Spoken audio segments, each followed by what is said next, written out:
Vamos ver o acesso celulares, entender um pouco mais sobre a questão de celulares e a internet. Na aula passada, nós focamos muito na rede Wi-Fi. Nessa aula, nós vamos falar muito sobre celular.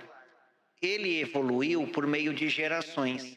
Então, o pessoal chamava a rede de rede 1G, 2G, 3G, até chegar na data de hoje, onde temos a 4G. A rede 2G é a primeira rede que houve com capacidade de transferência de dados. A rede 1G era só para voz. A rede 2G, ela transmitia aquelas mensagens de texto que a gente estava acostumado, o famoso SMS, ok? Então, cada célula tinha um transceptor que a gente chamava de BTS, que recebia e enviava sinais móveis, e dentro desse sinal de voz tinha uma pequena banda onde você podia transmitir texto. E aí o celular começou a ser usado para envio de mensagens, e nessa época acabou de vez com os chamados pagers, né? Aqueles bips deixaram de existir, ok? Então, essa rede 2G, ela utilizava o FDM e o TDM. O FDM é a modulação por frequência e o TDM é a modulação no domínio do tempo, ok? E eu ainda tinha sistemas combinados, onde eu tinha FDM misturado com TDM, onde nós estudamos um pouco dessa mistura, quando nós falamos no sistema DOCSIS, que era usado em operadoras de TV a cabo, né? O protocolo DOCSIS também tinha mistura de canais em domínio de tempo, frequência, com modulações mistas. Então, essa estação rádio base aí, que chamava BSC, prestava serviço a dezenas de estações de rádio. Naquela época era menos pessoas, era menos celular, então fazia sentido eu ter uma estação rádio base com mais de uma antena. Então, cada MSC podia ter até 5 BSC. Então, cada estação central do sistema celular controlava até 200 mil assinaturas, né? 200 mil aparelhos conectados. E claro, como o celular é muito grande, eles tinham vários núcleos de rede em várias cidades aí principais para você conseguir transmitir o seu dado nessa era aí da rede 2G.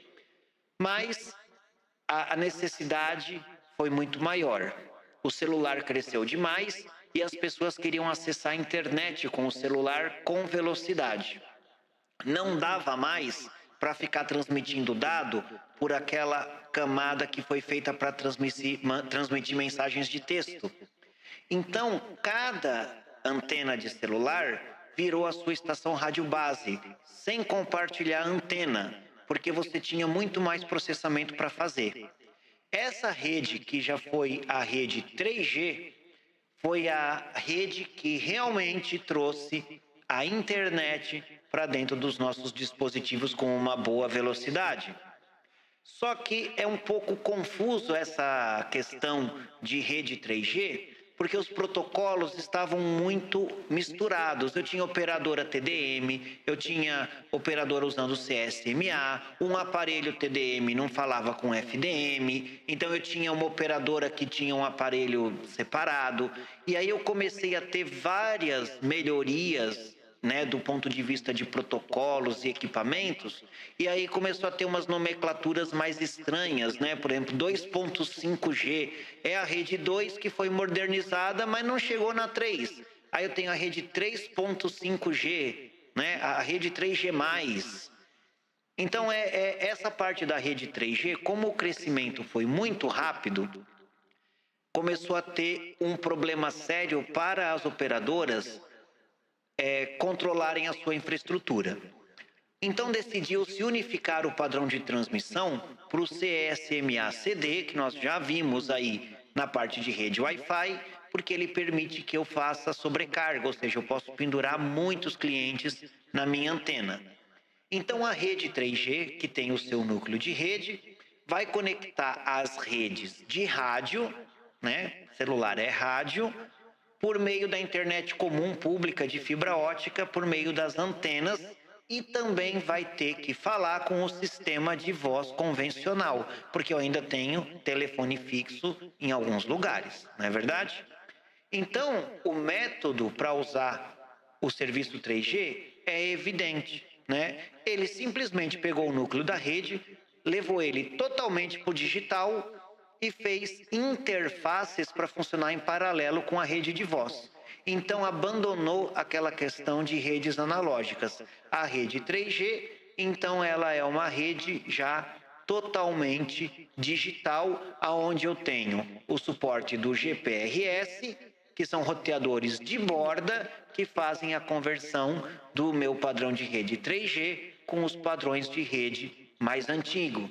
Então, o GPRS é um serviço generalizado, né? Um serviço genérico, antigo, que permite que você hoje possa falar com qualquer celular de qualquer rede, independente se você tem a rede 3G, 4G ou 2G ou o que for, ok? Então isso é uma tecnologia que a gente chama de tecnologia híbrida e acabou dando um problema de custo para as operadoras, porque elas tinham que ter diversos componentes e cada um custava muito caro. Um componente para dados, um componente para voz, um componente para o GPRS, e isso deixou a infraestrutura de rede muito cara. E conforme a tecnologia evolui, você tem que trocar por uma tecnologia mais nova. E aí as operadoras ficaram... quem sou eu para falar das operadoras, né? Mas eu imagino as operadoras meio desesperadas com o preço. Gastou um rio de dinheiro para passar de 2G para 3G. Quando terminou, vieram com um negócio chamado 4G e ela falou, meu Deus, o que eu faço com tudo que eu já comprei, né?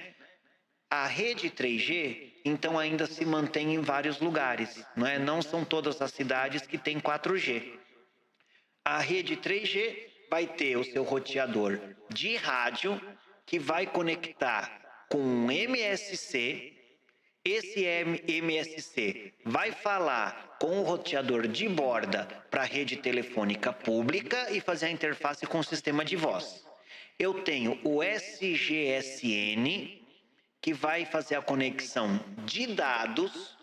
Eu tenho o GGSN, que existe por compatibilidade com sistemas antigos, e esse núcleo da rede vai fazer a conversão para os dados da internet pública. Não vamos entrar no detalhe de como isso funciona, eu também não sei todos esses detalhes, mas a gente já imagina que o custo disso é bastante complicado. E aí é onde as operadoras decidiram que não dá para ficar trocando toda a sua infraestrutura quando o mundo evolui. Para isso, surgiu a rede 4G, que já foi uma tentativa de manter o custo sob controle. Então, a rede 4G, primeiramente, ela unifica muitas coisas, né? Então, ele tem um núcleo de pacote desenvolvido que chama EPC. O que é o EPC? É um núcleo simplificado que já vai ter aquelas conversões, aquela complicação de falar com diferentes protocolos para unificar a rede celular e a rede de voz. E como é que isso foi possível? É simples.